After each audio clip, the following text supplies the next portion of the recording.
በሰዎች መመካት አቁሜያለሁ። ረዳቴ አንተ ነህ አውቃለሁ። አንተ ከጠበከኝ በሕይወቴ ቅጥሬ አይደፈርም መድኃኒቴ።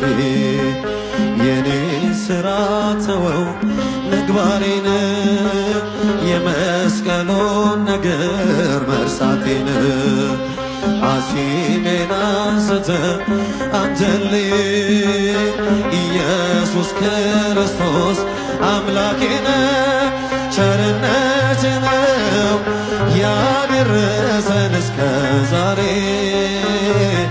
ቸርነት ነው የጠበቀን እስከ ዛሬ ላመስግን የኔ ጌታ በዝማሬ ላመስግን የኔ ጌታ